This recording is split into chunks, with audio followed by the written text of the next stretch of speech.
verse 14, and Hebrews chapter 13, verses 5 to 6. As with all close personal relationships, we can surely count on God to speak to each of us when and as it is appropriate. But what does this really mean, and how does it work in practice?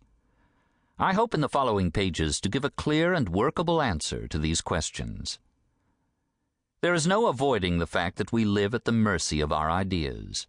This is never more true than with our ideas about God. Meaning well is not enough.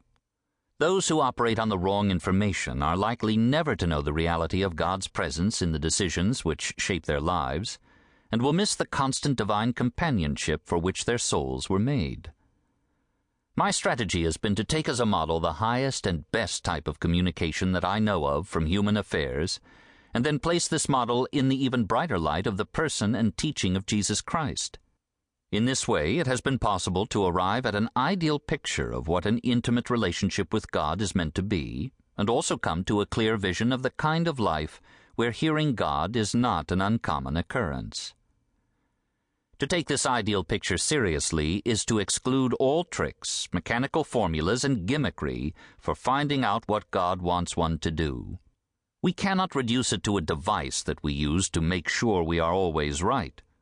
Indeed, I hope to make it clear that the subject of hearing God cannot be successfully treated by thinking only in terms of what God wants us to do, if that automatically excludes, as is usually assumed, what we want to do and even what we want God to do. Hearing God is but one dimension of a richly interactive relationship, and obtaining guidance is but one facet of hearing God. It may seem strange, but being in the will of God is very far removed from just doing what God wants us to do. So far removed, in fact, that we can be solidly in the will of God and be aware that we are, without knowing God's preference with regard to various details of our lives. We can be in His will as we do certain things without our knowing that He prefers these actions to certain other possibilities. Hearing God makes sense only in the framework of living in the will of God.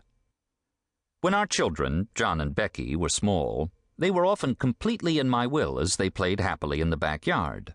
Though I had no preference that they should do the particular things they were doing there, or even that they should be in the backyard instead of playing in their rooms or having a snack in the kitchen. Generally speaking, we are in God's will whenever we are leading the kind of life He wants for us. And that leaves a lot of room for initiative on our part, which is essential. Our individual initiatives are central to His will for us. Of course, we cannot fail to do what He directs us to do and yet still be in His will. And quite apart from any specific directions He may give us, there are many ways of living and being that are clearly not in His will. The 10 Commandments given to Moses are so deep and powerful on these matters that if humanity followed them, daily life would be transformed beyond recognition, and large segments of the public media would collapse for lack of material. Consider a daily newspaper or television newscast, and eliminate from it every report that presupposes a breaking of one of the 10 Commandments. Very little will be left. But one who inquires seriously after God's guidance must never forget that even if one was to do all the particular things God wants and explicitly commands us to do, one might still not be the person God would have one be. It is always true that the letter kills, but the Spirit gives life. 2 Corinthians chapter 3, verse 6. An obsession merely with doing all God commands may be the very thing that rules out being the kind of person that He calls us to be. Jesus told a parable to make clear what God treasures in those who intend to serve Him. Who among you would say to your slave who has just come in from plowing or tending sheep in the field, "Come here at once and take your place at the table"? Would you not rather say to him, "Prepare supper for me, put on your apron, and serve me while I eat and drink. Later you may eat and drink"? Do you thank the slave for doing what was commanded? So you also, when you have done all that you were ordered to do, say, "We are worthless slaves. We have done only what we ought to have done." Luke chapter 17, verses 7 to 10. Compare Matthew chapter 5, verse 20.